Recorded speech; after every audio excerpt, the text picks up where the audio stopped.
Hola muchachos, muy buenos días. Hola, profe, Hola, buenos profe. días. Hola Antonieta. Hola Dana, buenos días.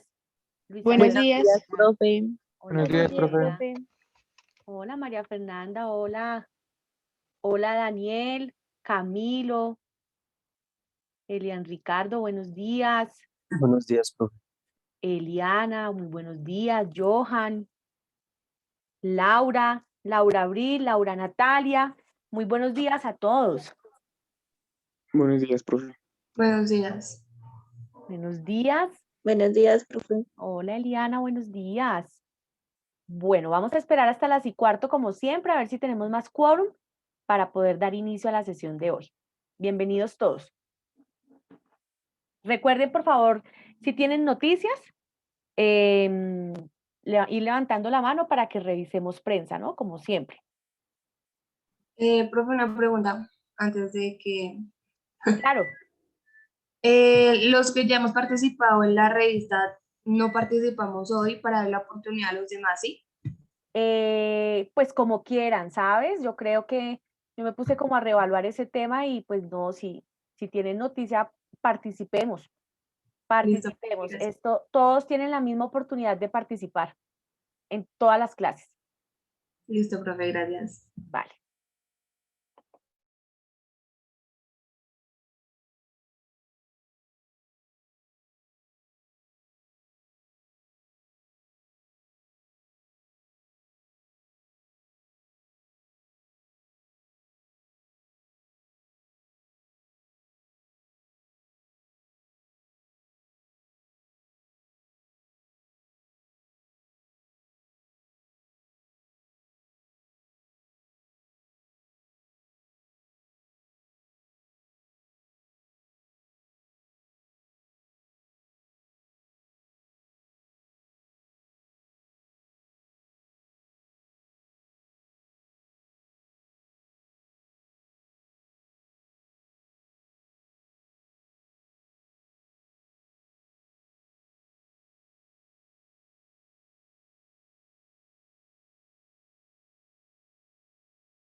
Bueno, muchachos, muy bien. Vamos entonces a dar inicio a nuestra clase. Bienvenidos quienes acaban de llegar. Bueno, antes de iniciar, quiero, quiero comentarles, quiero hacer más bien un comentario alusivo frente al desempeño académico de ustedes en este primer corte. Gratamente sorprendida. Yo sabía que iba a ser así porque ustedes han sido muy juiciosos y comprometidos con la materia y la idea es que nos sostengamos así, ¿no? Que así como venimos, sigamos. Entonces quería hacerles un reconocimiento público por ello. ¿Listo? Muy bien por todos. Espérenme, por favor, entonces descargo el listado de asistencia para poder dar inicio a la revisión de prensa.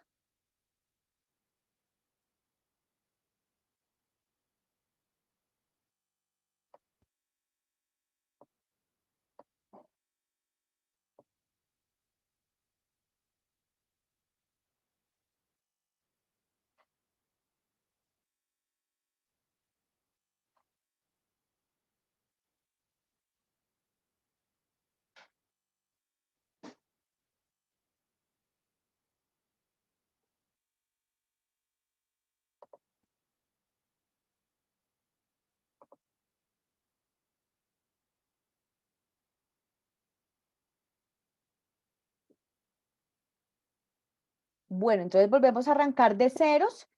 Iniciamos con Joan Camacho. Joan, buenos días, te escuchamos.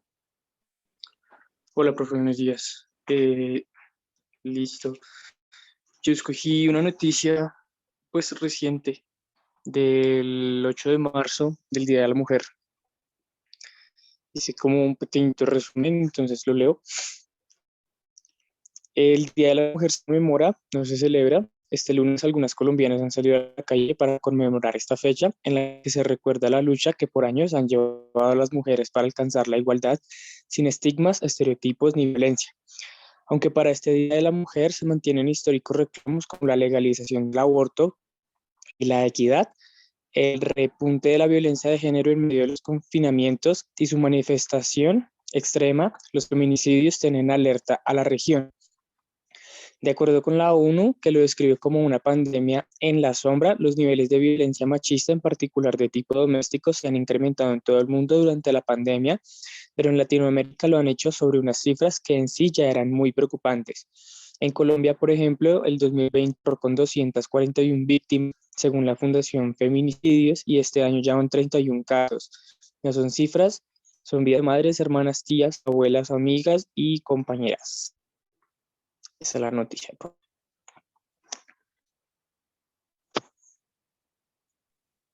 Johan, muchas gracias. Tú has puesto sobre la mesa un problema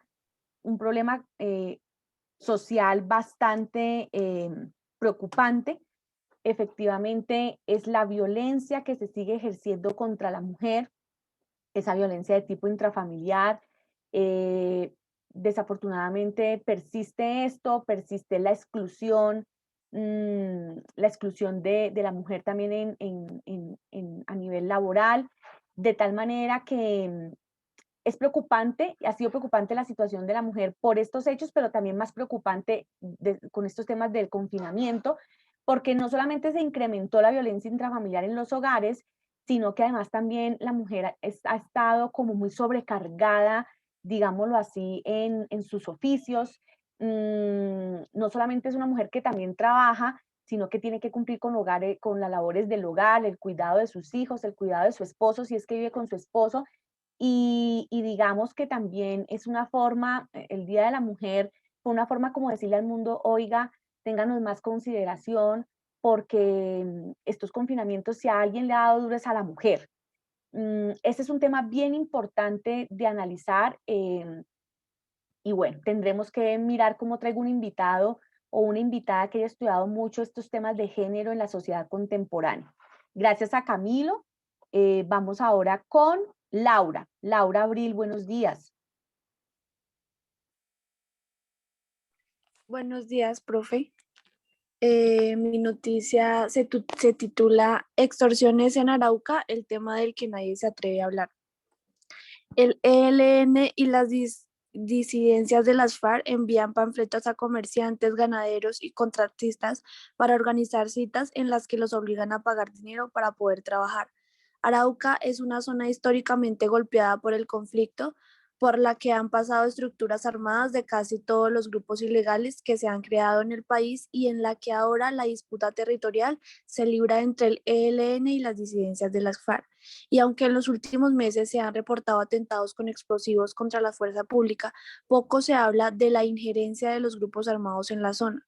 Comerciantes, ganaderos, contratistas y transportadores deben pagar extorsiones conocidas como vacunas para poder trabajar.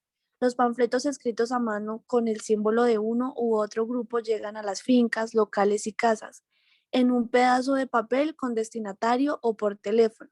Se establece una cita para exigir el dinero y si no se hace el pago, las consecuencias son nefastas.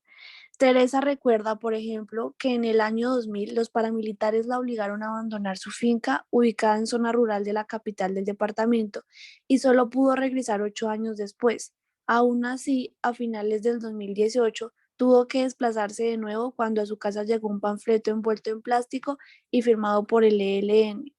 Al día siguiente interpuso una denuncia penal, pero afirma que, después de eso, 2 hombres armados dejaron otro mensaje en la entrada con amenazas donde textualmente le advertían que dejara de denunciar. Por eso tuvo que irse. En 2020 volvió a Arauca, pero esta vez a la zona urbana. Meses después, una motocicleta llegó a su finca, unos hombres preguntaron por ella y como no se encontraba en el lugar, le dejaron otro panfleto envuelto en plástico. El mensaje era claro, una cita en un paraje rural en el troncal de Arauquita, el mismo lugar en el que citan a comerciantes, ganaderos y contratistas para pasarlos a territorio venezolano, para extorsionarlos o someterlos a sus amenazas, señala. Aunque ahora cuenta con un esquema de protección, ya no puede vivir en su finca. El miedo de Teresa es el de muchos otros araucanos habitantes de la zona. Le dijeron a este diario en la cita que es la primera medida. Si la incumplen, después de algunas advertencias, los grupos armados toman acciones. Por incumplir o por andar hablando mucho, lo pueden arrastrar. El ELN puede ser que no lo maten, pero lo dejan amarrado a un palo por unos días, sostiene un periodista local. Ya, profesor, las noticias. Laura, muchas gracias. Otro problema que tenemos, bueno, aunque lo hemos vivido históricamente por más de 50 años, que es este tema del conflicto armado interno,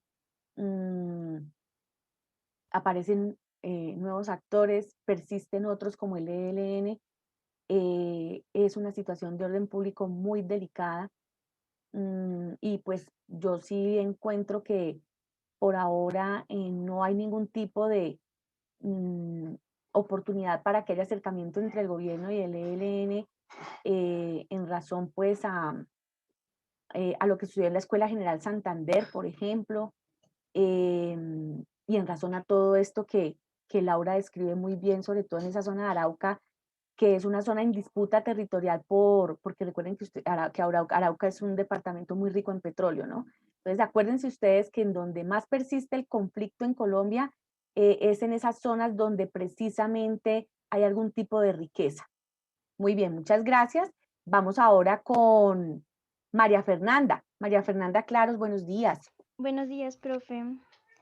Profe, mi noticia también es del 8 de marzo, pero de las protestas que hubieron en México, no sé si se dieron cuenta, pues se instalaron como como un muro de como 3 metros, creo, y todo para hacer como represión a la marcha. Entonces, acá dice que la marcha feminista con motivo del Día Internacional de la Mujer en Ciudad de México dejó el lunes un balance de al menos 81 mujeres heridas, en su mayoría policías, según los datos de la Secretaría de Seguridad Ciudadana de la capital mexicana.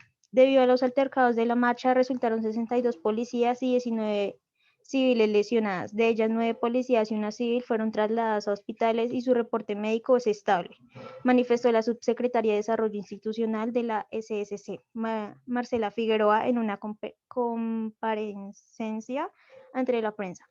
La protesta reunió cerca de 20.000 personas, según datos del organismo, y este año estaba enmarcada en un clima creciente de la crispación entre la parte del movimiento feminista y el presidente de México, Andrés Manuel López Obrador.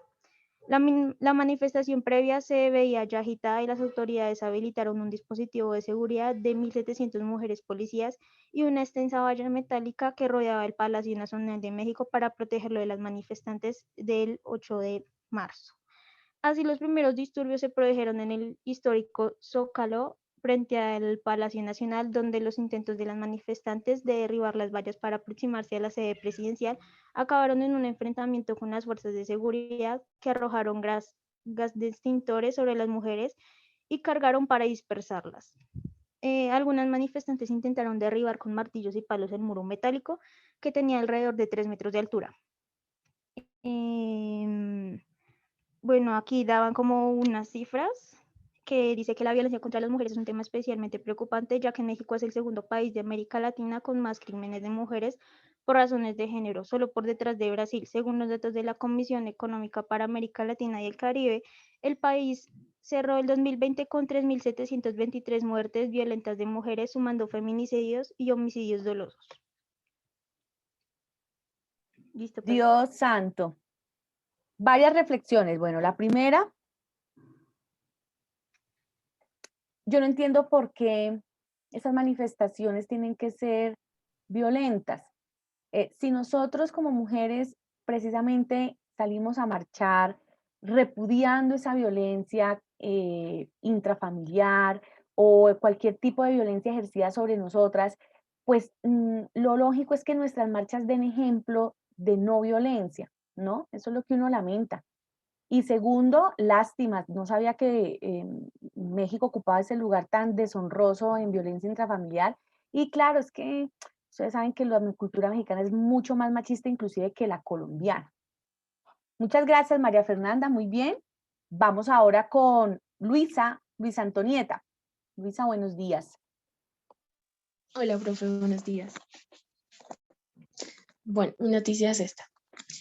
Escalofriante cifra. 90 personas han sido asesinadas en el Cauca en los primeros 53 días del 2021.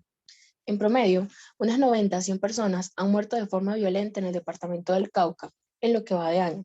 Según las autoridades, 9 de ellos se dieron en 3 masacres ocurridas en Popayán. Los expertos y las organizaciones internacionales concuerdan en que este es uno de los departamentos más afectados por la violencia. Las masacres más recientes de la que se tiene registro ocurrió en la zona rural de Insa, donde asesinaron a 3 miembros de una familia indígena. Los asesinaron a mano armada y los torturaron. El analista político Walter Aldama dice que estas muertes fueron consecuencia de disputas territoriales por el narcotráfico. Las comunidades de la zona solicitan al gobierno que intervenga para dar una solución a este problema y que no ocurran más masacres, sino más bien que permita erradicar la violencia. Muchas gracias, Luisa. Yo soy de allá. Yo soy de Popayán. Entonces conozco mi departamento y les cuento que el Cauca es una Colombia chiquita, un departamento que tiene todos los problemas del país.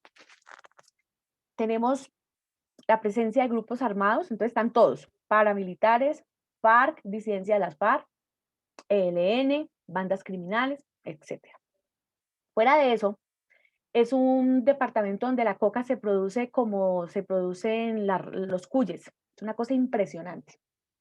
Eso se da como por naturaleza. Entonces imagínense el problema del narcotráfico tan serio allá. Además de eso, nosotros tenemos unos territorios muy abandonados por el Estado. De hecho, la presencia del Estado allá no es tan fuerte. Y no es tan fuerte también porque hay territorios donde ha sido vedada la presencia del Estado. Y en otros porque hay abandono. Entonces, me iba a referir a los territorios donde hay abandono. Por ejemplo, tenemos la costa pacífica del Cauca. Es una costa muy pobre. Ahí están los municipios de Guapi, López de Micay, Timbiquí. Pero esa gente vive en unas condiciones bien difíciles. Allá no hay energía, a pesar de que están al pie del mar. No hay carretera para llegar allá, toca ir en avión. Y como están tan aislados, pues la pobreza es mucho más aguda. Y ese es un corredor del narcotráfico tremendo, es una zona muy violenta. tenemos un problema también de distribución inequitativa de la tierra. En el Cauca se asientan los principales grupos indígenas del país. De hecho, la organización indígena más fuerte a nivel Colombia está en el Cauca. Ya han visto ustedes que ellos han paralizado el país cuando se unen en torno a sus demandas. Pero también hay una fuerte presencia del campesinado. También tenemos muchos afrodescendientes y todos ellos por la disputa del territorio. Entonces, esto como para darles una mediana radiografía de lo que es el departamento. El departamento vive más del comercio y vive más como del empleo público, pero allá realmente no hay presencia del sector privado, no la hay, porque a la gente le da pánico terrible invertir en el Cauca con todas esas condiciones de orden público. Es bien difícil, y nosotros tenemos el corredor para llegar al Ecuador, ¿no? Para llegar al Ecuador, por la zona de Nariño y demás. Vale, muchas gracias a Luisa Antonieta. Vamos ahora con Luisa Fernanda Nomeski. Ya, buenos días, profe. ¿Me están escuchando? Sí, te escuchamos, perfecto. Sí, señora, Ajá. sí, te escuchaba, perfecto. Cayó alias el enano, asesino de 10 policías, dale pluma al tombo que quede muerto. Desde el interior de su apartamento en Zaragoza, bajo Cauca Antioqueño, alias el enano se enfrentó a tiros con los comandos especiales de la policía que llegaron a capturarlo. Era considerado uno de los más peligrosos criminales del Clan del Golfo, que con lista en mano ordenaba los asesinatos de uniformados durante el llamado Plan Pistola, el mismo que lanzó el grupo armado luego de la muerte en combate de alias Marihuano, uno de sus jefes y hombre cercano a alias Otoniel. Era miembro del Clan del Golfo, cabecilla de su estructura en el Bajo Cauca Antioqueño y sur de Córdoba. Había ordenado el homicidio de policías. Indicó el general Jorge Vargas, director del plan de la Policía Nacional, perdón. La peligrosidad del señalado criminal la evidenciaron los agentes durante varias llamadas telefónicas recuperadas por los investigadores que lo perseguían. Bueno, pues aquí muestran como una pequeña parte de una conversación que tuvo alias el enano y el sicario, y empieza alias el enano. Dice, dale plomo a un policía temprano. El sicario le dice, ¿a qué hora pa' es temprano? A las 6. El enano le dice, dale plomo al tombo que quede muerto. Y el sicario le dice, ya o ahorita a las 6. Alias el enano le dice, ahorita a las 6, ahorita, de las 6 para adelante. Mire, cásquele bien cansadito y tenga, yo voy a llamar al mono para que te dé moto. En otra llamada interceptada a alias el enano, que fue intervenido durante la investigación, le ofrecía 20 millones de pesos al sicario por policía asesinado en el Urabal. Hay que matar un tombo, pana. Campanelo, pana, necesitamos clavar uno. Hay 20 palos. Desde que murió Marihuano, los delincuentes intensificaron su ofensiva y asesinaron a 10 uniformados y dejaron heridos a más de 11, especialmente en Sucre, Córdoba, Antioquia y Chocó. Se les acusan de más de 15 personas asesinadas por orden de Gonzalito y Otoniel. Él había realizado estos homicidios, detalló el general Vargas. Durante el operativo, la policía incautó varios celulares que tenía alias el enano, en los que cuentan los investigadores podrían encontrar valiosa información sobre sus jefes alias Sillas y Chiquito Malo, los nuevos hombres de confianza de alias Otoniel. Ya, profe. Gracias, Luisa. Eso me recuerda a la época de Pablo Escobar cuando, no sé si ustedes, me imagino lo debieron saber, cuando hablaron de la historia de este país. Pablo Escobar diseñó un plan solo para matar policías a sueldo y pagó por eso. Y claro, fue el momento en el que más bajas tuvo la policía en esa época del narcotráfico. No, está muy delicada la situación de orden público, delicadísimo. Bueno, muy bien, vamos con Silvia. Silvia, buenos días. Buenos días, profe. Te escuchamos bien. Mi noticia se llama: Pasto fue la primera ciudad de Latinoamérica en encender el reloj climático. El cronómetro que marca la cuenta regresiva hacia un cambio climático irreversible se encuentra en la casa de Don Lorenzo, dentro de la Plaza de Nariño, al centro de la capital. Esta ciudad fue la única del país escogida por la Unión Europea para ser parte de esta iniciativa liderada por activistas ambientales en todo el mundo. El pasado miércoles 17 de febrero, la capital del departamento de Nariño, Pasto, encendió por primera vez en Latinoamérica el reloj climático, un cronómetro que gira hacia atrás para marcar simbólicamente la cuenta regresiva hacia el cambio climático y el tiempo que le queda a la Tierra antes de entrar en un daño irreversible. Los colombianos podrán ver el reloj climático en la casa de Don Lorenzo, dentro de la Plaza de Nariño. Esta ciudad fue la única del país escogida por la Unión Europea para ser parte de esta iniciativa liderada por activistas ambientales de todo el mundo.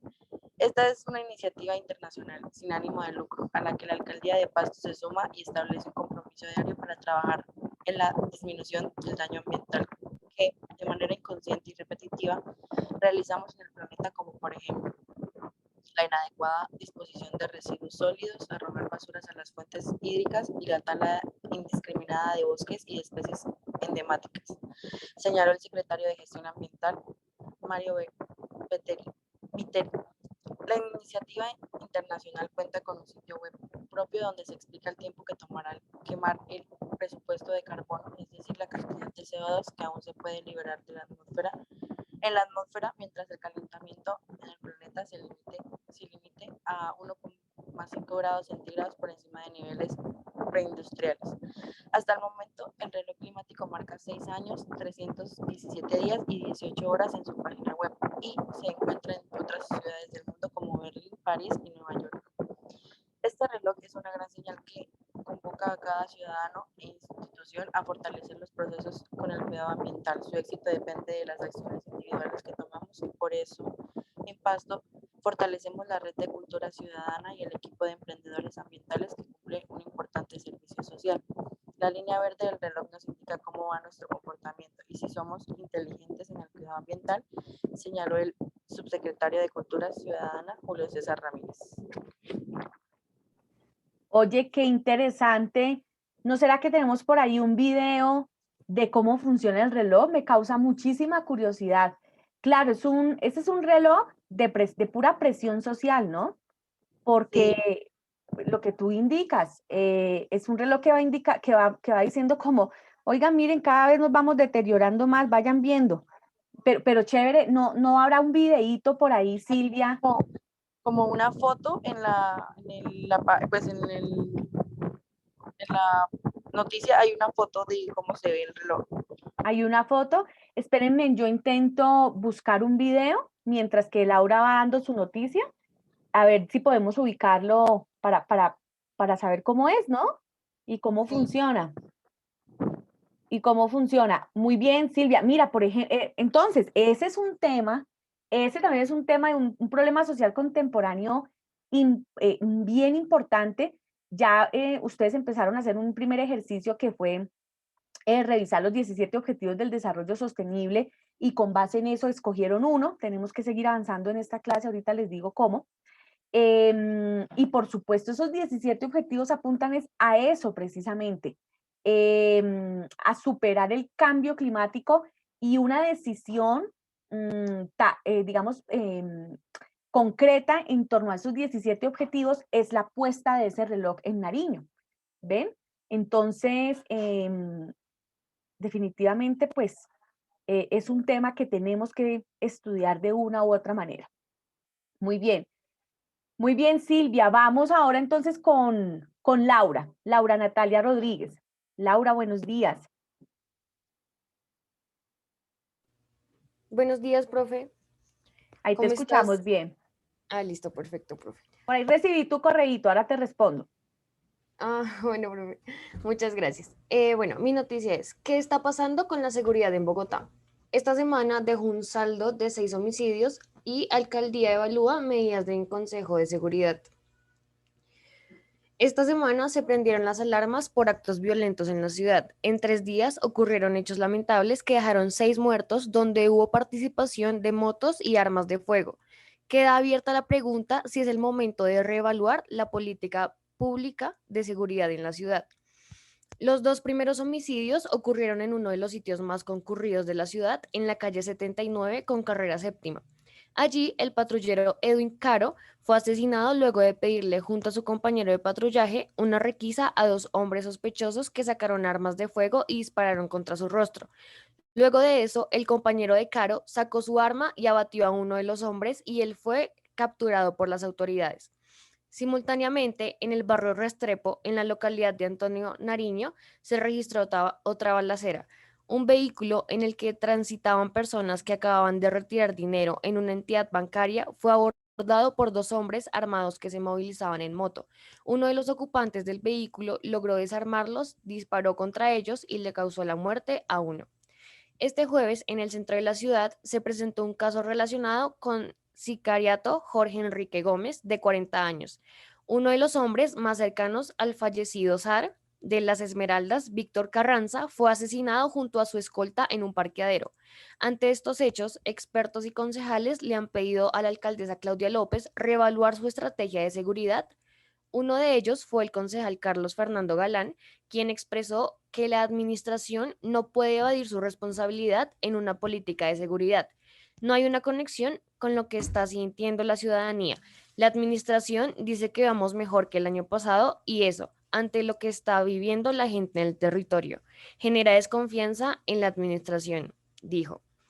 Ante esto, el distrito evalúa sus planes de seguridad en un consejo extraordinario de seguridad. En la mañana de este viernes, en distintos medios de comunicación, la alcaldesa Claudia López comentó que se trabajará en frentes de seguridad local en cada barrio, donde se pueden unir esfuerzos a través de cámaras, chats y alarmas para que la policía pueda actuar de manera más rápida. Y ya, profe. Miren, la sensación de inseguridad es terrible, a pesar de que nos dicen en Bogotá, ¿no? Y bueno, en el país me imagino.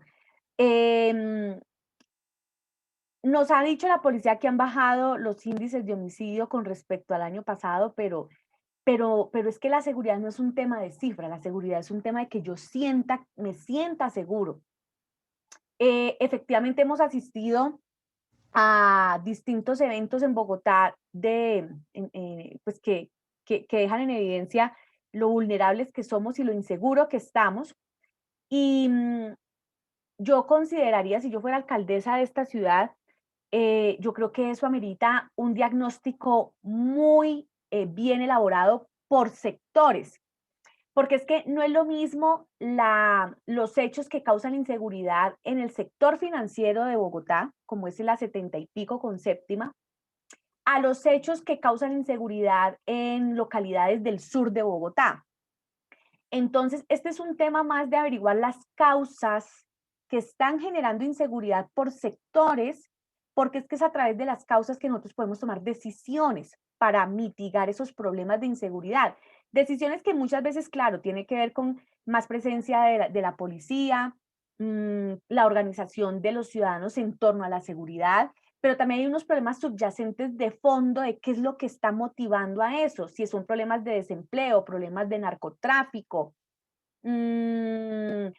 qué es lo que está causando la inseguridad en la ciudad. Entonces, esa es realmente la apuesta para lograr llegar al fondo del asunto. Este es un tema muy coyuntural también, y coyuntural y no porque de todos modos las causas de las inseguridades en las ciudades siempre han permanecido y son las causas estructurales de la desigualdad del Estado también, de la desigualdad del país, perdón, de la desigualdad social. Muchas gracias a Laura. Encontré el videíto, permítanme por favor y les comparto y ya le damos la palabra a Ricardo y a Camilo.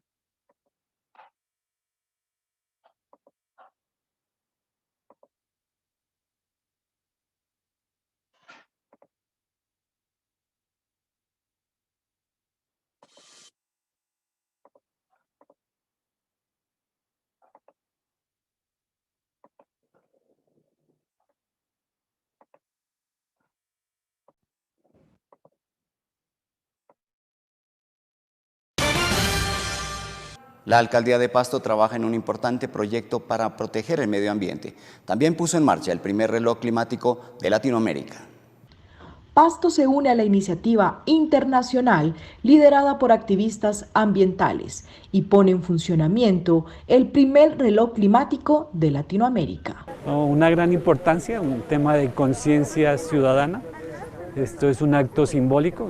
En este reloj representa, este reloj climático tiene que representar la responsabilidad de la gente. Cada minuto que pase tiene que unirnos a todos los pastusos a trabajar por ese potencial ambiental que tiene el municipio de Pasto. Entonces, históricamente es la primera ciudad en Latinoamérica el cual enciende el reloj climático. Ubicado en la casa Don Lorenzo en la Plaza de Nariño, marca la cuenta regresiva para contrarrestar los efectos del cambio climático en el mundo. Nosotros es muy importante agradecer principalmente a la ciudadanía por este gran esfuerzo. Creo que para poder combatir el cambio climático debemos de establecer acciones no solamente desde las instituciones, sino también con esfuerzos comunitarios y ciudadanos. Hoy, como ustedes saben, pues encendimos nuestro reloj climático. De lo que se trata es que sea un símbolo de vida alrededor del cual se puedan generar muchísimas acciones protectoras del clima. Pasto fue seleccionada por la Unión Europea como la única ciudad de Colombia en hacer parte de Euroclimax, ya que en ella se gestan procesos en pro del planeta que transformarán la realidad del país. Bueno, hemos venido trabajando en diferentes temáticas ambientales. Le estamos haciendo siembra de árboles. El año anterior llegamos a 30.000 árboles. La meta para este año 2021 son 100.000. Queremos comprar predios de protección donde nacen las fuentes hídricas de los diferentes sistemas de acueducto de la zona rural del municipio. Estamos trabajando fuertemente por el bienestar animal. Hemos dicho no en la alcaldía de Pasto al maltrato animal. Todos los días, las 24 horas estamos atendiendo emergencias veterinarias, estamos limpiando los ríos. Tenemos un esquema que está arreglando los parques en la ciudad, el sistema de apadrinamiento de zonas verdes, el tema de los residuos, de escombros, de demolición. Queremos hacer un llamado en eso a la ciudadanía porque necesitamos que la conciencia ambiental nos haga hacer una buena disposición de los residuos en nuestros hogares. De nada nos sirve ser efectivos, ser eficientes en nuestro trabajo si la ciudadanía no nos acompaña. Por eso este reloj es el significado de la conciencia ambiental. Lo que han dicho los expertos a nivel mundial, si en 6 años, 317 días, no hacemos una corrección de nuestras acciones en contra de la naturaleza, la Tierra puede colapsar y la historia puede ser otra.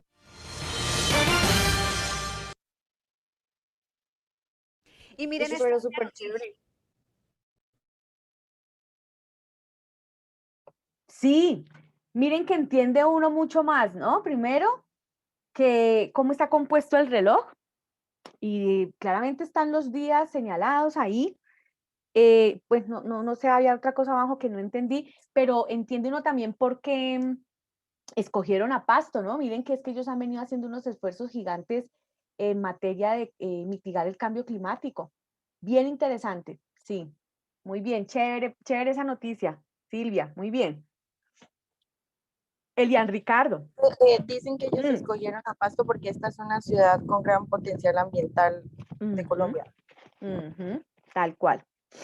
Tal cual, está haciendo todos sus esfuerzos para hacerlo. Muy bien, vamos entonces con Elian Ricardo. Buenos días, profe y compañeros. Hola, buenos días. Bueno, mi noticia trata sobre una menor de 11 años que fue abusada por su padre y quedó embarazada. Una denuncia instaurada por la Comisaría de Familia de Ponedera Atlántico ante la Fiscalía sostiene que un hombre del mencionado municipio abusó sexualmente de su hija de 11 años. También detalla que el aberrante hecho se registró en varias ocasiones y que actualmente la menor se encuentra embarazada de su progenitor. La denuncia fue presentada en el mes de enero. El señalado, que tiene antecedentes por un hecho similar con una joven de 16 años, aún se encuentra libre y sin orden de captura. Emir Hernández, comisario de Familia de Ponedera, llegó al caso tras recibir denuncias anónimas en la población, que le hablaron acerca de la situación que se presentaba exactamente en el corregimiento de la retirada. Las indagaciones señalan que el hombre de aproximadamente 30 años, vivía con su hija, a la que mantenía sometida como compañera sexual. De acuerdo a lo conocido en Ponedera, la menor fue llevada al municipio de Soledad, donde se encuentra con su mamá, mientras el victimario se dio a la huida, aunque eventualmente aparece en la retirada. La comisaría familia que inició el caso argumenta que el agresor sexual acusó de acceder violentamente a la víctima a otros 2 menores de la población, versión que carece de pruebas. Gracias, profe. Oye, espérame un momento, Ricardo. ¿La persona que estaba accediendo a la menor era el papá? Es que no entendí Sí, ahí. profe. Progenitor, sí, sí. Era el progenitor, No, el papá. no, no, no, sin palabras. Sí, profe, que es la No sé. misma y pues también tiene que ver mucho con la justicia del país, pues porque él ya presentaba antecedentes con una menor de 16, entonces pues ahí se ven las consecuencias del fracaso de la justicia. Claro, no, no, no, no, terrible. Terrible porque cuando la justicia es tan lenta en este país, las consecuencias de que no se haga justicia son peores. Así es. Muchas gracias, Ricardo. Muy bien. Estamos enfermos como sociedad, no, terrible. Bueno, Camilo Rojas, Hola, buenos profe, buenos días. días. Te escuchamos Bueno, bien. profe, mi noticia se llama Denuncian a una enfermera que intentó engañar a anciana con vacuna de COVID. Una adulta mayor que estaba programada para ser vacunada intentó ser engañada por el personal médico en Bucaramanga, donde en vez de la vacuna COVID solamente le inyectaron aire. Según la acompañante de la adulta, miembros del personal médico intentaron entregarle el certificado de vacunación a la mujer luego de no haberle aplicado la vacuna. En un video captado por la misma mujer se muestra el momento en que la persona encargada de la inmunización preparó a la paciente para ser inyectada e incluso en que fue pinchada con la aguja para emular la sensación de vacunación. Sin embargo, la jeringa empleada estaba completamente vacía. Ante el reclamo de la mujer, las personas encargadas de la vacunación dispusieron el escenario nuevamente y acto seguido sí le aplicaron la dosis prometida con el fármaco anti-COVID. Se adelantan investigaciones ya que ya que dicen que podrían haber más casos similares a estos. ¿En qué parte del país fue esto, Camilo? En Bucaramanga, profe. En una clínica que se llama, ya te digo cómo se llama, la clínica Foscal. No, no, no. ¿Quién sabe ahí? Seguramente esa vacuna la iban a vender o se la iban a poner a alguien que no la necesita. ¿Quién sabe qué habrá detrás de todo eso? Pero eso es preocupantísimo. Eso es muy preocupante porque es que, pues imagínense, no puede haber un policía por cada puesto de vacunación. Esto es un tema de conciencia social, de cultura ciudadana. Ojalá de verdad investiguen y hayan sanciones ejemplares, porque es que lo que estábamos diciendo ahorita, como no pasa nada, pasa todo. Ese es el problema. Impunidad, sí, profe. Así es. Perfecto, Camilo. Muchas gracias por compartirnos la noticia. Bueno, entonces vamos a dar inicio a la clase. El tema de hoy es precisamente el neoliberalismo. Yo de hecho les puse una lectura de la profesora Consuelo Ahumada. Ella es profesora de la Universidad Jorge Tadeo Lozano, una mujer muy reconocida por el estudio del neoliberalismo a nivel nacional y también a nivel regional. ¿Y por qué vamos a hablar de neoliberalismo? Porque es que eso hace parte del contexto y es una de las causas, esa es una de las causas fundamentales de todos estos problemas sociales contemporáneos que está viviendo el mundo, sobre todo un problema que no es que no es contemporáneo, es un problema que ha permanecido todo el tiempo y es el tema de la pobreza. Entonces, antes de compartir diapositivas, quiero como dar algunas apreciaciones frente al tema del neoliberalismo. Lo primero que hay que decir es que el neoliberalismo tiene lugar entre los años 80 y comienzos de los 90. Prácticamente en esos años es cuando empieza a tener vigencia el neoliberalismo en casi todos los países latinoamericanos. ¿Y qué es el neoliberalismo, muchachos? El neoliberalismo es una corriente económica del capitalismo. Y esa corriente económica del capitalismo se caracteriza porque le propone a los países unas reformas económicas y políticas muy puntuales, muy puntuales. Entonces les dice, abran las economías a los mercados y al capital internacional, recorten el gasto público, eliminen subsidios sociales. Ellos consideran que menos Estado y más iniciativa privada. Ya vamos a ver eso ahorita con los principios. Privaticen las empresas estatales. Las empresas estatales tienen que estar en manos de los privados, las empresas tienen que estar en manos de los privados. Y más bien establezca un clima más propicio para que haya inversión extranjera en su país.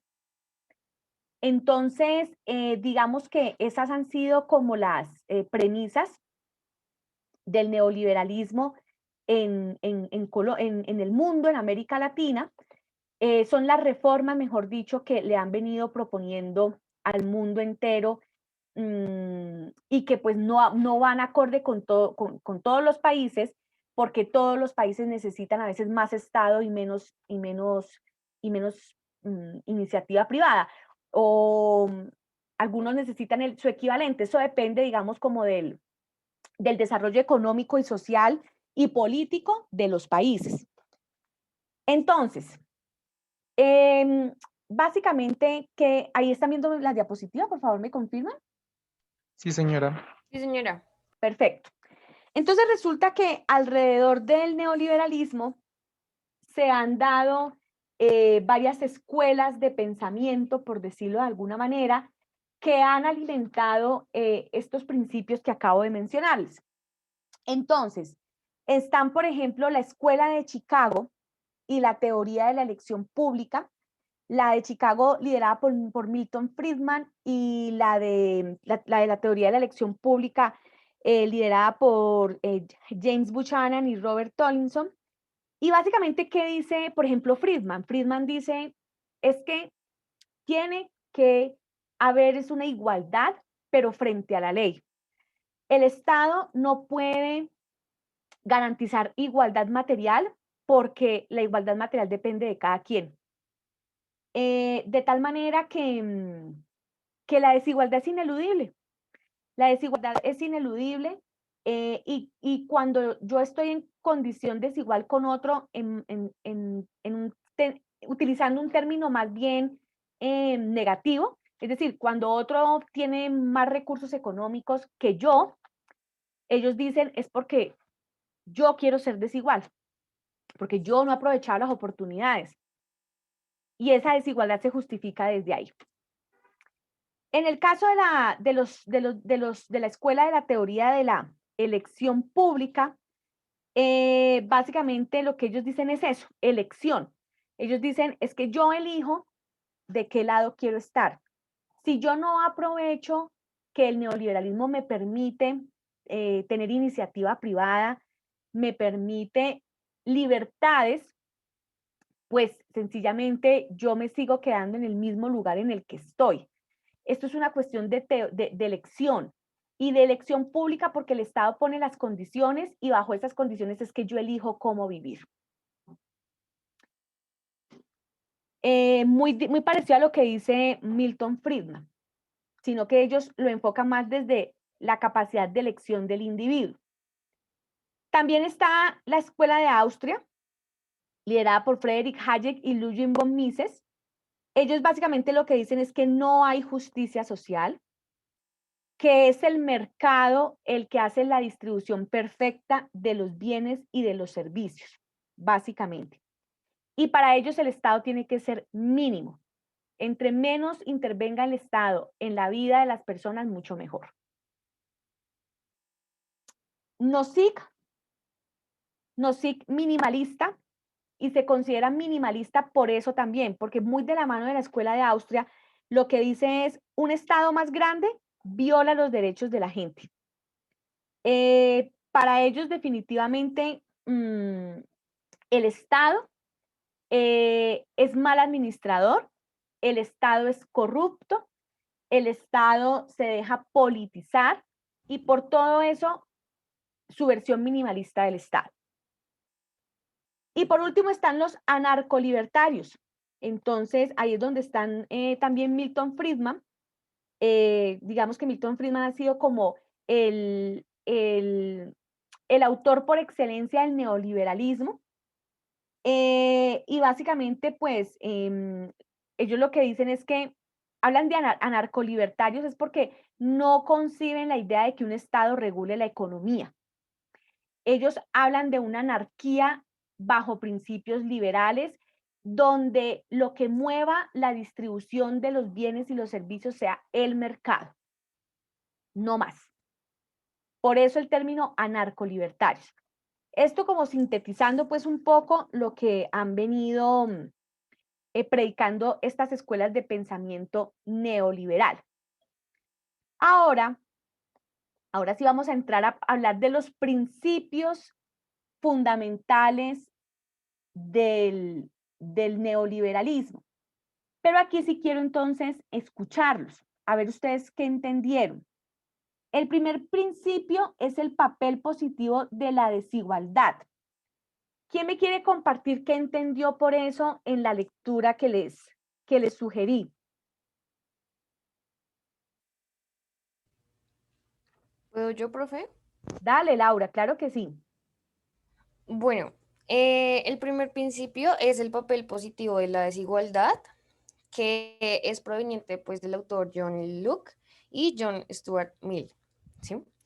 Y defiende la preeminencia del individuo y sus derechos por encima de cualquier cosa. También pone énfasis a la función que tiene el Estado de corregir la desigualdad social, a la prioridad de la defensa de libertad individual sobre la búsqueda de la justicia social.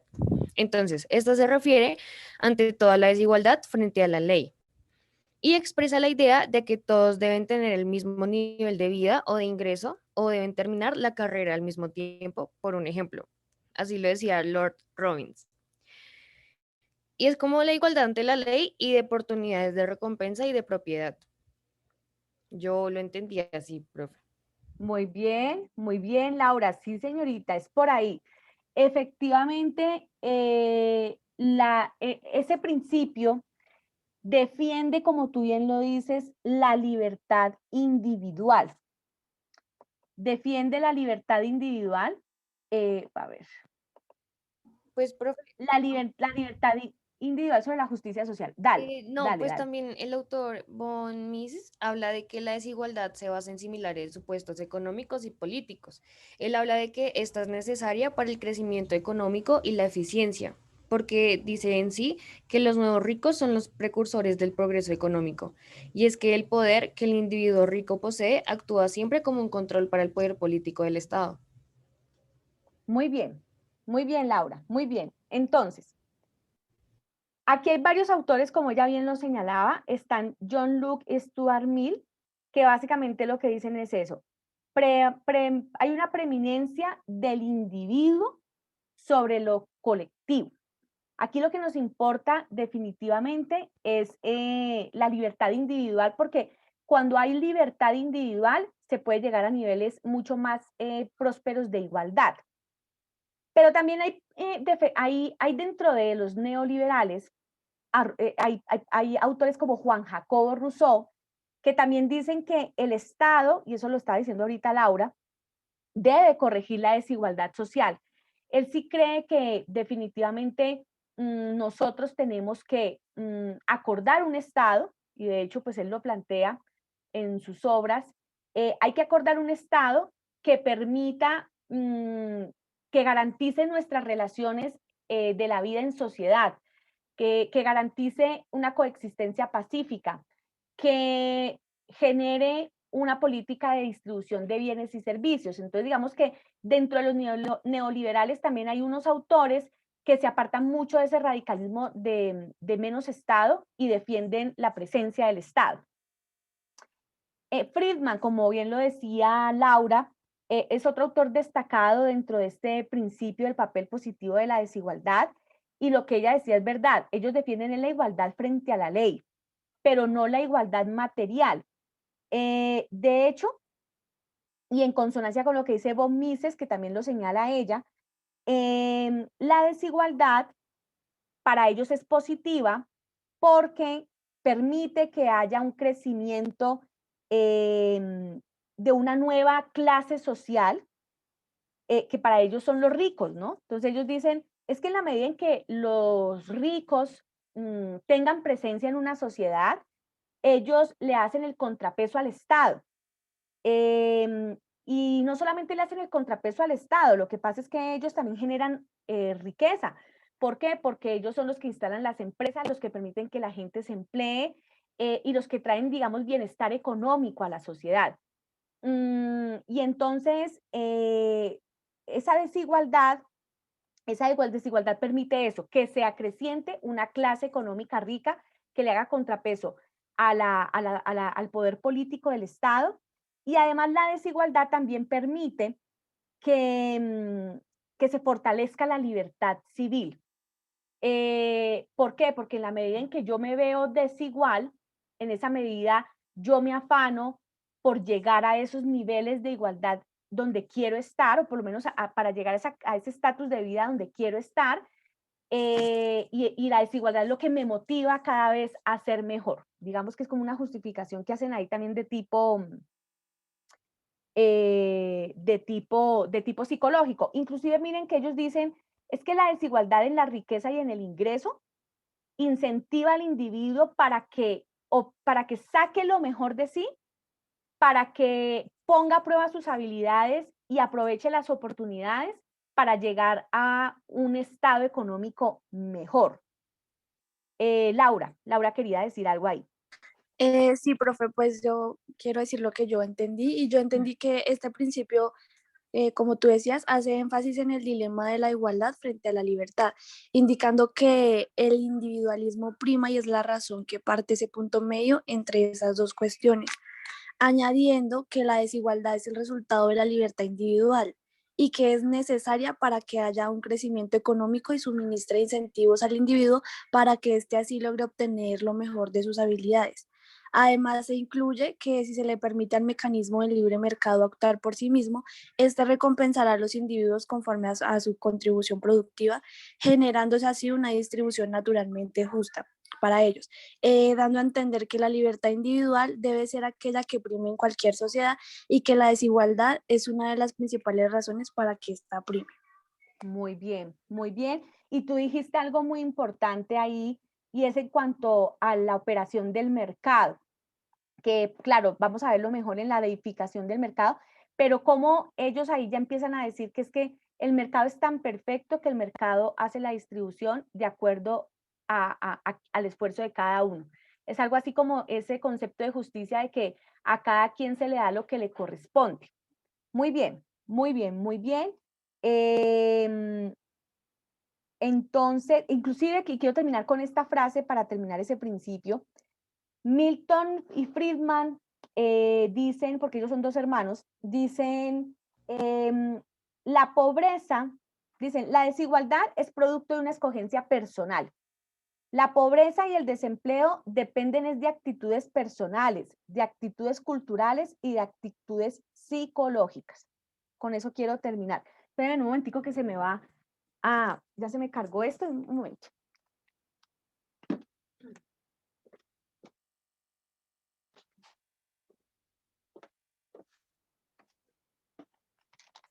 Bueno, muy bien. ¿Y qué entendieron por la eliminación de la función social del Estado y la oposición a sus políticas redistributivas? Vi que Silvia levantó la mano.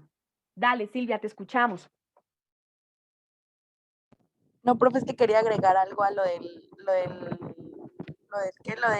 principio anterior, pero Dale, dale, dale, súper válido, claro que sí. También me perdí el peso. Perdón.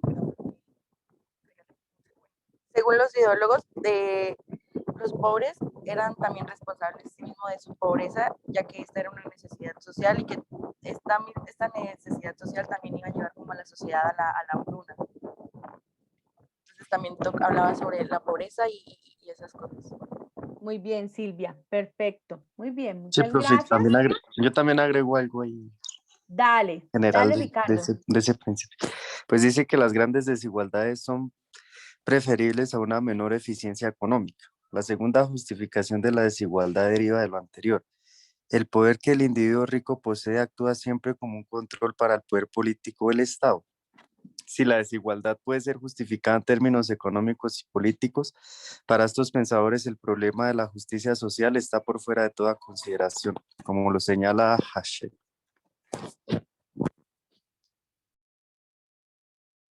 Muy bien, Ricardo, muchas gracias. Muy bien.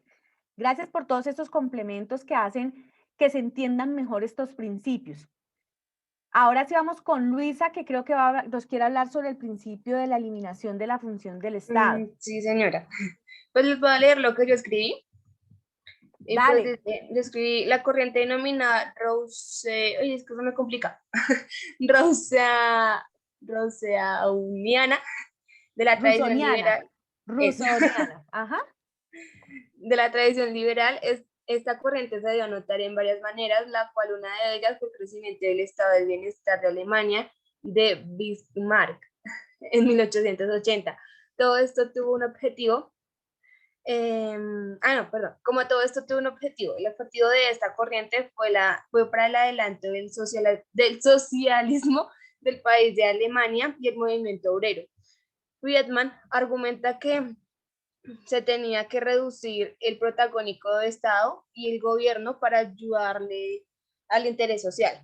El estructuralismo y el neoestructuralismo ponen en duda el trabajo de la desigualdad y negociaciones redistributivo. La definición de no estructuralismo es aquel que patentiza la presencialidad por el molde de la economía del mercado. Muy bien, Luisa, muchas gracias. Sí, el papel del Estado, lo que ella está diciendo es importante porque aquí precisamente lo reducen por el libre mercado, como bien lo señala ella. ¿Alguien más quiere anotar algo sobre ese principio? Yo, profe. Dale, Laura. Pues habla de que, Friedman, y habla de que el gobierno es esencial para la realización de dos funciones, como foro que determine las reglas de juego y como árbitro que interprete y aplique las reglas que se acuerden.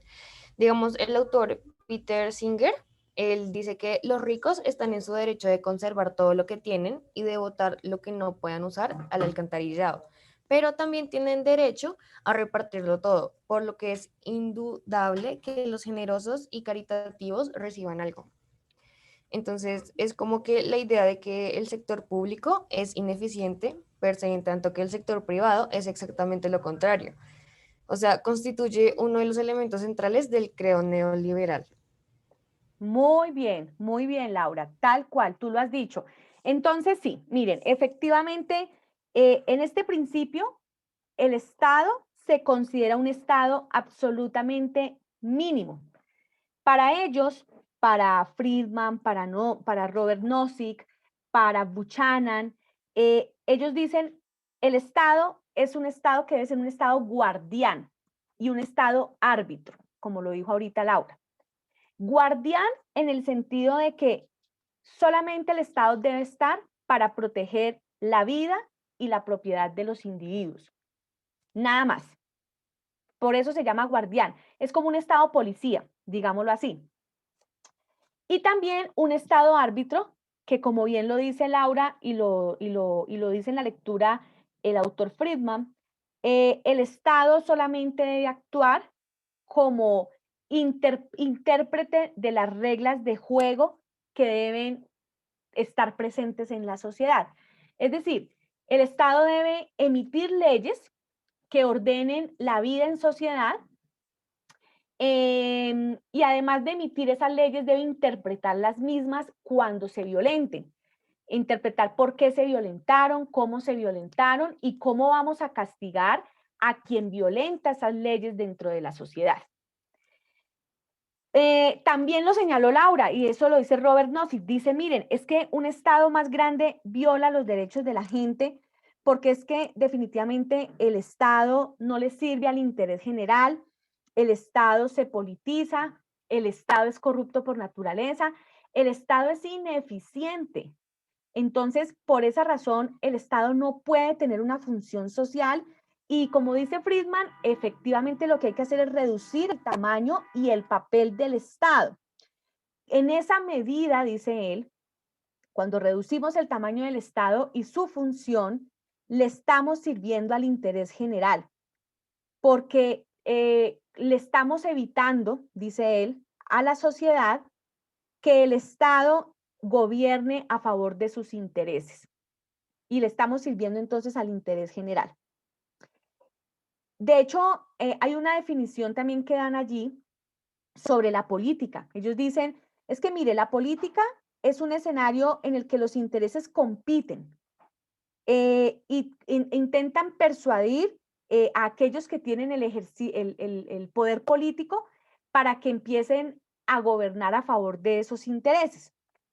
Entonces, como el Estado se presta para eso, por eso es que el sector público se considera ineficiente y se considera corrupto, porque sirve de escenario para que se negocien los intereses de ciertos sectores de la sociedad, prevaleciendo los que, por supuesto, tienen mayor injerencia dentro del Estado, aquella clase social que tiene mayor injerencia dentro del Estado. Muy bien, muy bien, muy bien. Vamos ahora con el tercer principio, que es la deificación del mercado. ¿Qué entendieron por eso, por la deificación del mercado? Profe, Dale, Daniel. uno de los puntos que pues yo leí y entendí es que ahí decía que el hombre vale, no, el hombre gana lo que cuesta, ¿no? Entonces, él gana lo que sus habilidades estén, o sea, lo que él haya invertido en sí mismo. Entonces también se dice que el pobre es pobre porque no invirtió lo suficiente en sí mismo.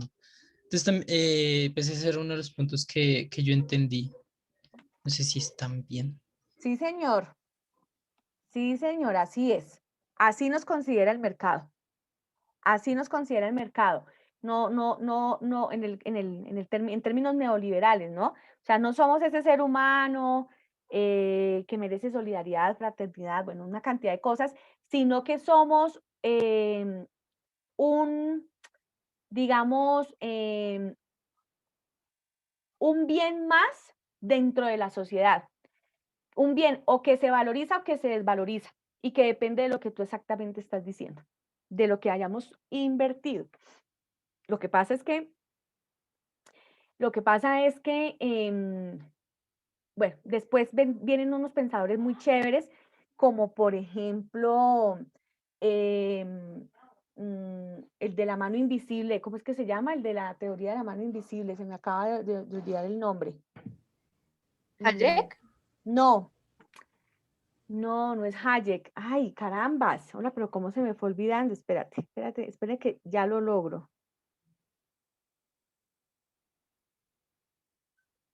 Pues tengo entendido que es la perspectiva de los pensadores neoliberales, pero no como tal un autor. Adam Smith. Les cuento que Adam Smith es un tipo que hay que leerlo dentro de los liberales, porque Adam Smith, sí, claro, él también defiende la iniciativa, la libertad, la iniciativa privada, pero él dice algo que me parece fundamental. Él dice, no, el Estado sí tiene que ser interventor. Y sobre todo, ¿saben en qué? En la educación.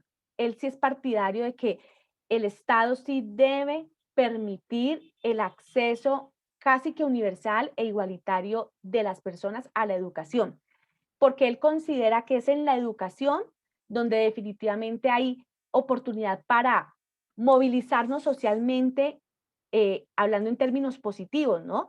Pasar de una clase social a otra, mejorar nuestro acceso a bienes y servicios, mejorar nuestros niveles de conocimiento, mejorar nuestros niveles de construcción o de ciudadanos constructores de sociedad. Entonces, bueno, pero bueno, vamos, aquí estamos hablando pues de los términos puros del neoliberalismo. Y entonces sí, efectivamente, cuando hablamos de la deificación, bueno, Marcela quiere decir algo. Dale, Marcela. María Fernanda, perdón. Tranquilo, profe. Pues ahí hablaba como de los monopolios y el capitalismo, que decía que lo que recomendaban ellos era que, o sea, que los monopolios naturales, ya que se caracterizaban por ser privados, porque digamos que lo que hacían las organizaciones colectivas era que pues como recibían más acción y más lealtad, pues se volvían como muy egoístas y explotadores. El tema de los monopolios que siempre tiene lugar cuando se constituye un mercado, y que es tan cuestionado, porque de todos modos se sabe también que cuando se hacen monopolios es porque no hay como un respeto total de las reglas de juego en el mercado. Bueno, muy bien. Entonces, ¿qué es deificación? Deificación es endiosamiento, es ver en el mercado lo máximo, lo máximo. Para ellos el mercado, para los neoliberales, el mercado es un sistema de información sin comparación alguna. El mercado es perfectísimo. El mercado sin engaños, sin manipulación de nadie. Eso dicen los neoliberales, pero eso no es así, ¿no? Pero sin engaños, sin obedecer a intereses de ninguna clase, hace un trabajo perfecto frente a la asignación de bienes y servicios en la sociedad, frente a la asignación de los precios del costo de los bienes y del costo de los servicios, frente a la asignación de los salarios que se deben ganar los trabajadores. Entonces, digamos que para ellos el mercado es el que debe operar en esa distribución de bienes y servicios.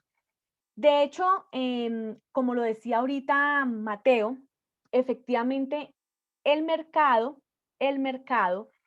nos considera como ese, dice, usted, señora o señor, vale de acuerdo a lo que usted invirtió en usted.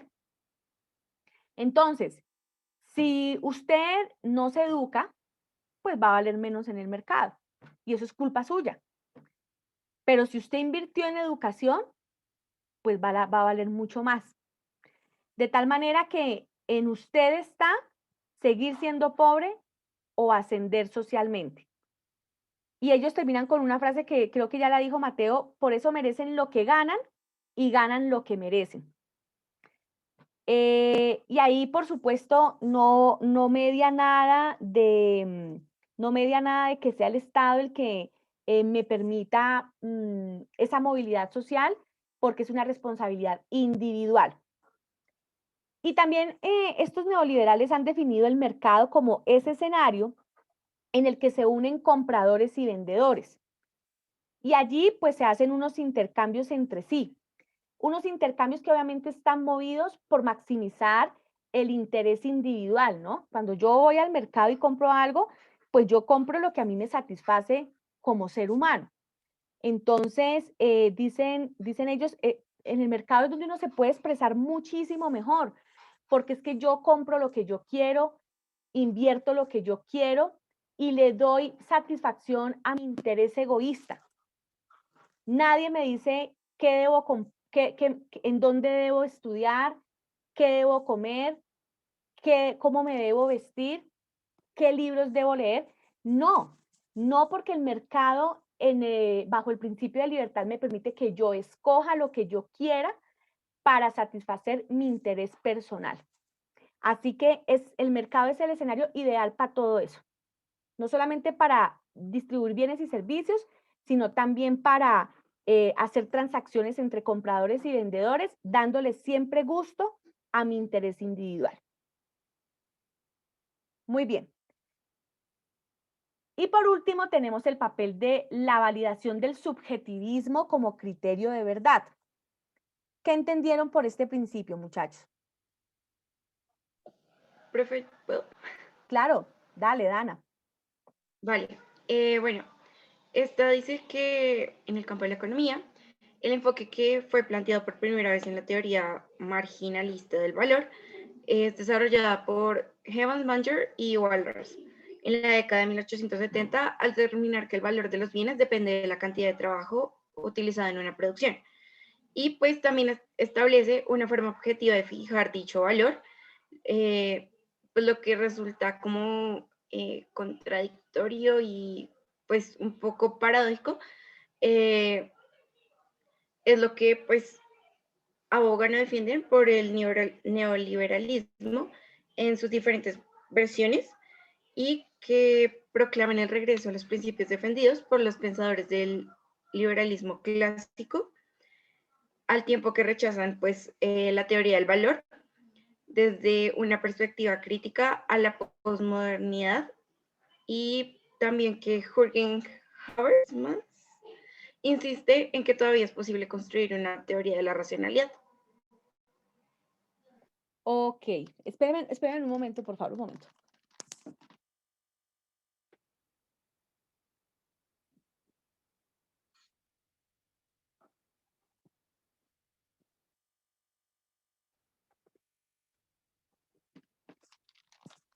Muy bien, muy bien. Gracias, Dana, gracias. Yo sé que este es el último, este principio no es un poquito enredado a ratos, pero efectivamente sí se pone en cuestión la teoría del valor del marxismo. Básicamente es una contraposición a la teoría del valor del marxismo. Entonces, ellos, ¿qué es lo que dicen aquí? Ellos dicen, miren, definitivamente aquí lo que nos importa es lo que piensa el individuo. Aquí no nos importa nada más, porque recuerden ustedes que es que ellos defienden pues la libertad individual y al individuo, al individuo. Entonces ellos dicen, aquí lo que nos importa es lo que el individuo piense sobre el mundo y lo que para el individuo es importante y no es importante. Y por eso entonces este principio afirma lo que está en la diapositiva, que el valor de los bienes depende de la necesidad del individuo y no, no depende del nivel de trabajo que se ha puesto para hacer ese bien. Entonces vamos a poner un ejemplo. Para los marxistas, por ejemplo, una mochila hecha por los aruacos debe valer un montón de plata. ¿Por qué? Porque eso tiene un montón de trabajo implícito por parte de quien lo hace. Para los neoliberales, ellos dicen, no, eso depende de la utilidad que le encuentre el individuo a la mochila. Si yo, por ejemplo, trabajo en una empresa de extracción de petróleo, a mí la mochila poco o nada me va a ser útil porque yo no la necesito. Yo en mi trabajo como ingeniero de petróleos, lo que necesito son unos buenos cascos, unas buenas botas, una muy buena indumentaria para poder estar en la zona donde se hace la explotación. Entonces, en esa medida, para los neoliberales, la mochila no debería, la mochila tiene un precio relativo y esa relatividad se la da de acuerdo a la importancia que para el individuo tenga la mochila, la utilidad que tenga. Puede ser o que le guste la mochila y por eso la compra como sea, así no le sea útil, simplemente por tenerla de colección, o me es tan útil porque yo hago un trabajo, yo no sé, yo soy antropólogo y tengo que ir a hacer trabajo de campo y la mochila me sirve no solamente para guardar mis objetos personales, sino que la mochila es un símbolo que también ayuda como a acercarlo a uno con ciertas clases sociales del país y da proximidad, da como identidad, como que en este puedo confiar. Entonces, digamos que todo depende del criterio o de la utilidad que el individuo le dé a los bienes. Y por eso los neoliberales dicen, el valor del bien sí depende de verdad de la necesidad del individuo, pero el valor de los bienes y el valor de los servicios no pueden ser calculados objetivamente. No pueden ser calculados objetivamente porque está condicionado a las necesidades individuales. Por ejemplo, en mi caso, yo que soy docente, para mí el computador, así como para ustedes, el portátil o bueno, con alguno de estos aparatos, en este momento es fundamental para el proceso académico. Y digamos que si se escasearan, nosotros pagaríamos en la medida de lo posible lo que fuera por tenerlo, porque sin el computador nosotros no podemos llevar a cabo nuestro proceso académico. Entonces, en ese orden de ideas, por ejemplo, este bien para nosotros tiene mayor valor que lo que puede tener este bien para una persona que arregla jardín en un conjunto residencial. ¿Se entiende, muchachos, este principio? Sí, señora. Ok, ok. Entonces, todo está relativizado a la necesidad del individuo. ¿Alguna pregunta hasta ahí? Profe, yo te puedo pedir un favor. Claro. ¿Será que me puedes dejar ver la segunda diapositiva para copiar en el Claro, cuaderno? ¿No? claro que sí. Claro que sí. Yo lo tengo copiado, si quieren lo envío al grupo. Ah, bueno, pues si no, no pasa nada. Ahí de todos modos ya lo dejé, Ay, gracias. hijo. Ajá. Gracias, profe. Gracias, Dana. Bueno, entonces ahorita, apenas Laurita termine de copiar allí me avisa. Quiero mostrarles un video. Es una entrevista que le hacen a Joseph Stiglitz, Premio Nobel de Economía, quien precisamente da su opinión sobre la aplicación del modelo neoliberal en América Latina. Y él es un hombre autorizadísimo para hablar de ese tema, primero porque es economista y segundo, pues fue Premio Nobel de Economía y tercero, él estuvo al frente del Fondo Monetario Internacional, que ustedes saben es la principal institución financiera que representa el modelo capitalista neoliberal.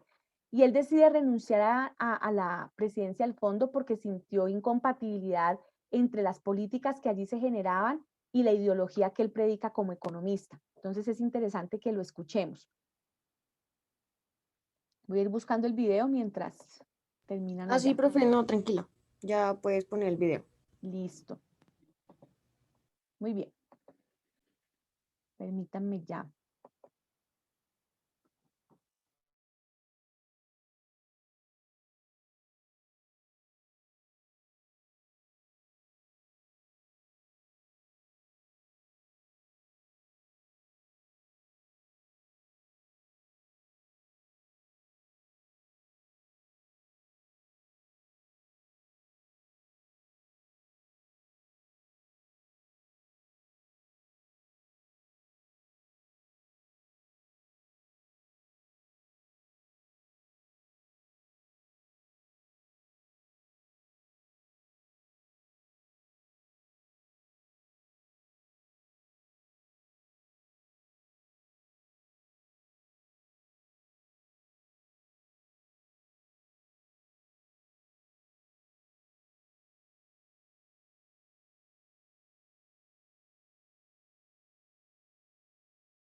Bienvenidos a la entrevista de France 24, esta vez desde la ciudad de Cartagena, Colombia, y en el marco del JAI Festival nos acompaña en esta oportunidad el Premio Nobel de Economía 2001. Estamos hablando de uno de los economistas más reconocidos a nivel mundial y también un fuerte crítico del capitalismo, del neoliberalismo y por sobre todo de las desigualdades económicas. Joseph Stiglitz, muchas gracias por acompañarnos en la entrevista de France 24.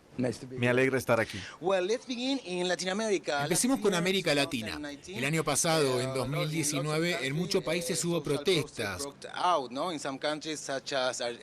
como por ejemplo en Ecuador, Colombia y Chile. Todas fueron diferentes, pero tenían algo en común: las críticas a los sistemas económicos y políticos. ¿Cómo lee o interpreta usted estas expresiones de descontento social en América Latina? Creo que hay un problema fundamental. Hace unos 40 años la era del neoliberalismo empezó a prevalecer en todo el mundo. Se creía que los mercados libres llevarían a un mayor crecimiento, que el efecto derrame aseguraría que todo el mundo se viera beneficiado, y eso se asoció con financiación, globalización, cuotas de impuestos más bajas, liberalización.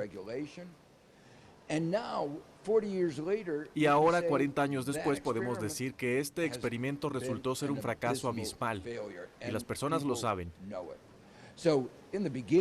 Al principio era posible decir, no le hemos dado suficiente tiempo al experimento, 2 años, 5 años, 10 años, 40 años es mucho tiempo. Y las únicas personas que se han visto beneficiadas son las que están en la cima, el 1%. De manera general, el crecimiento es más lento. Hay más inestabilidad, una gran recesión. La esperanza de vida en Estados Unidos ha decaído.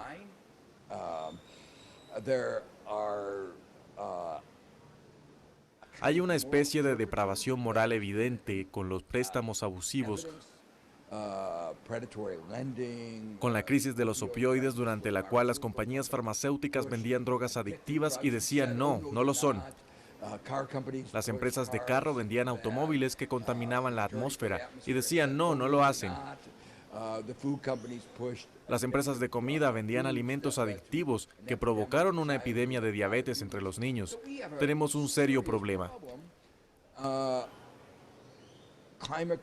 La crisis climática, la crisis en la desigualdad. Con razón las personas están tan insatisfechas, no solo en América Latina, sino también en Europa con el Brexit y en Estados Unidos con Trump. América Latina está atravesada por muchos conflictos. Bueno, no solo América Latina, pero en especial la región. Pero uno de los más urgentes es la desigualdad económica. ¿Cómo cree que deberían enfrentar este asunto los gobiernos?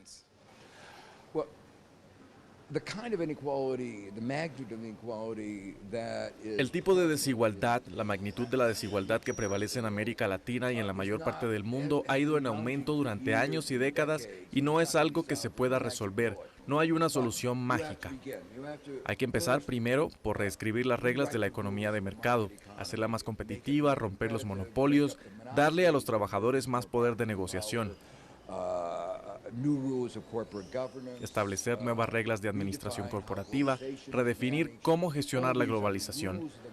Todas esas son las reglas de la economía de mercado. Algunos países las han aplicado mejor y han logrado que haya menos desigualdad. Algunos países, en particular los latinoamericanos, las han aplicado muy mal, provocando altos niveles de desigualdad. Además, debe haber programas de tributación progresiva. De nuevo, en algunos países de América Latina ha habido progreso, pero en un nivel muy bajo. Se necesitan oportunidades en la educación para todo el mundo. Y con frecuencia, si cada vez se es más pobre, no es posible obtener la educación necesaria para alcanzar las oportunidades que se podrían llegar a tener. América Latina necesita más inversión en infraestructura, en tecnología, en educación. Se necesita más inversión pública. Y ese fue uno de los problemas del fundamentalismo económico. Reducía los niveles de inversión del sector público y es necesario redistribuir más. mejores sistemas de protección social. Let's keep in one moment in Latin America and let's go to Argentina. Sigamos un momento en América Latina y hablemos sobre Argentina. El país terminó el año pasado en una de sus peores crisis. Es el país más endeudado de la región. Ahora, con Alberto Fernández como presidente y Martín Guzmán como ministro de Economía, alguien a quien usted conoce bien. De hecho, a usted lo consideran como su mentor en Argentina. ¿Qué piensa sobre esta situación? ¿Por qué cree que Argentina alcanzó esta enorme crisis el año pasado? ¿Y qué pueden hacer ahora Alberto Fernández y Martín Guzmán al respecto? Macri hizo grandes y malas apuestas.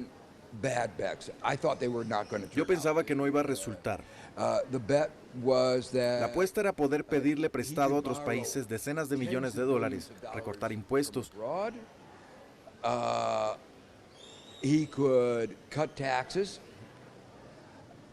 Lo que llevaría a una afluencia de inversión, a una afluencia masiva de inversión que le permitiría pagar la deuda. Fue una apuesta. Yo no creía que fuera a dar resultado, pero los mercados esperaron 2 o 3 años y luego dijeron no, esto no va a resultar y se voltearon en su contra. Y cuando eso pasó, el peso colapsó. El dinero se fue del país y el país tuvo otra crisis.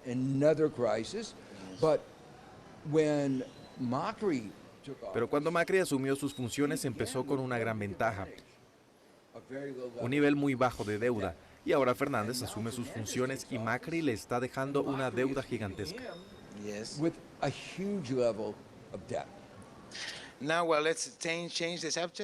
Cambiemos de tema. Usted cuestiona y desafía el concepto de PIB, el Producto Interno Bruto, como una manera de medir la riqueza de un país. Primero, ¿por qué y qué alternativas pueden existir? Lo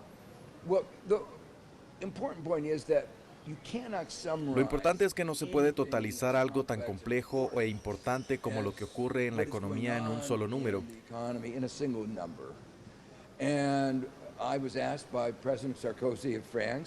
El presidente Sarkozy de Francia me pidió que colaborara en una comisión internacional que investigaría este tema y nuestra conclusión fue que se necesita un panel de datos. Lo malo del Producto Interno Bruto es que no especifica si el crecimiento es sostenible. Hemos visto que el crecimiento de Estados Unidos en 2007 se veía bien, pero no era sostenible, y el crecimiento que vemos ahora en Estados Unidos no es ambientalmente sostenible. Estamos contribuyendo al calentamiento global. El Producto Interno Bruto no aclara cómo se reparten las ganancias del crecimiento. Si todo el dinero le corresponde al 1% o a una décima parte del 1%, no es una buena sociedad, no es una buena economía con buenos resultados. No acabará bien. No acabará bien. Lo vemos en muchos otros casos, entonces nos parece necesario un panel de datos. Hay que tener en cuenta que el Producto Interno Bruto es uno de los aspectos, pero también hay que tener una medida de sostenibilidad, una medida de desigualdad. Es necesaria una medida de salud. Supuestamente Estados Unidos tiene un buen Producto Interno Bruto, pero la esperanza de vida ha disminuido y es más baja que la de cualquier otro país desarrollado. Entonces, si hay un país con un PIB alto, pero donde las personas se están muriendo, no es una buena... Estados Unidos, disculpe, también tiene importantes desigualdades económicas. Tiene altos niveles de desigualdad y muy altos niveles de desigualdad en la esperanza de vida. Las desigualdades sociales en Estados Unidos son mucho mayores que las desigualdades económicas. Hablando sobre Estados Unidos, estamos acostumbrados a oír que el crecimiento económico durante la época de Trump podría garantizar su reelección. ¿Es esto cierto? Y otra pregunta, ¿qué impacto podría tener en América Latina y en el resto del mundo la reelección de Donald Trump?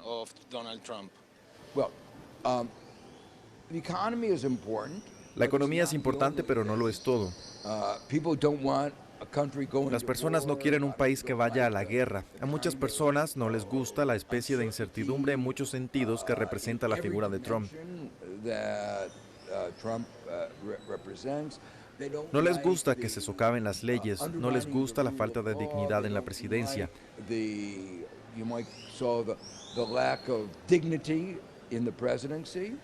pero la verdad es que la economía no va tan bien. La creación de empleos fue más rápida bajo Obama que bajo Trump.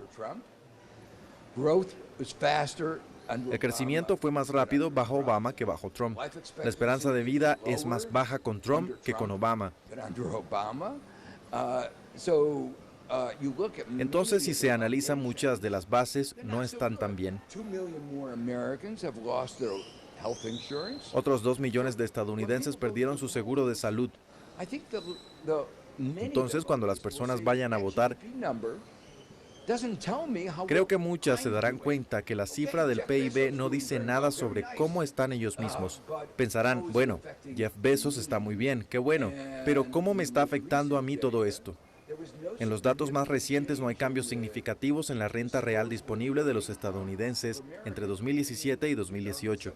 Estamos estancados. Ni siquiera hemos regresado al punto en el que estábamos en épocas anteriores. Su otra pregunta es qué pasaría si Trump es reelegido. ¿Qué implicaría para los demás países? Primero déjeme decirle que los estadounidenses nos preocupamos mucho por esto. ¿Qué implicaría para nuestra democracia? Hay un continuo desmantelamiento socavando nuestra democracia.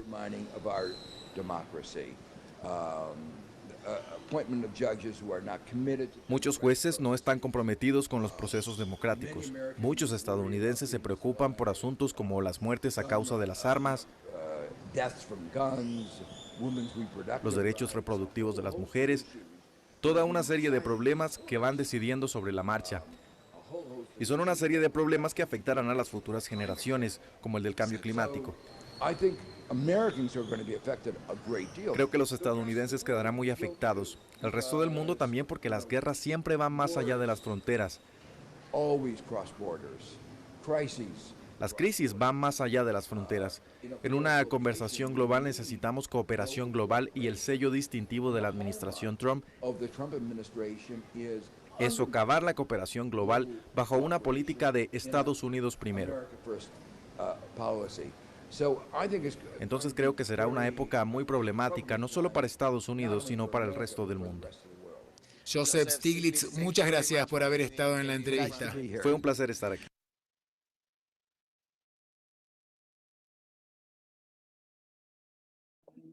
Muy bien, muchachos. Joseph Stiglitz tiene un libro que se lo recomiendo. Cuando puedan, denle una leída. Lo compran, no es tan costoso. Y se llama ¿Cómo hacer? Espérenme, que a mí siempre se me olvida el nombre de ese libro y me gusta muchísimo, que es lo mejor de todo. ¿Cómo hacer que la globalización funcione? Es el nombre del libro. Y básicamente lo que él dice es que no, y él concuerda con lo que dijo Manuel Castells cuando hicimos el trabajo de globalización. Él dice, no, es que definitivamente no, la globalización no, es un proceso irreversible. Lo que tenemos es que globalizarnos de otras maneras. Y la clave está en que los estados sean quienes decidan cómo se quieren globalizar y no que la globalización llegue e irrumpa las soberanías nacionales y decida por nosotros. En esa manera evitamos que la globalización nos haga más desiguales. Entonces, con esto pues quería terminar. En 8 días, muchachos, si Dios lo permite, nos concentramos en revisar el tema del problema del tema que ustedes quieren ahondar dentro del objetivo del desarrollo sostenible que escogió cada grupo. Yo este día pues los oriento cómo vamos a hacer ese ejercicio para ir también avanzando en este tema del proyecto integrador que hace parte de la materia. ¿Alguna pregunta hasta ahí, muchachos? No, profe, ¿me puedes decir otra vez el nombre del libro? Señora. ¿Lo de qué, Luisa? ¿El nombre del libro? Ah, sí. Se llama ¿Cómo hacer que funcione la globalización? ¿Cómo hacer que funcione la globalización? de Stiglitz. Aquí les voy a dejar el apellido. Stiglitz. Listo, muy bien. Eso sería todo por hoy. Nos vemos, si Dios quiere, en 8 días.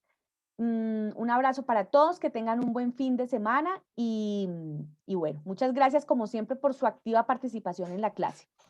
Profe, Gracias, igualmente, profe, hasta por luego, venir. gracias. Gracias, Hasta luego, profe. Semana. Gracias, igual a Hasta luego, ustedes. profe. Chao. Hasta luego, profe.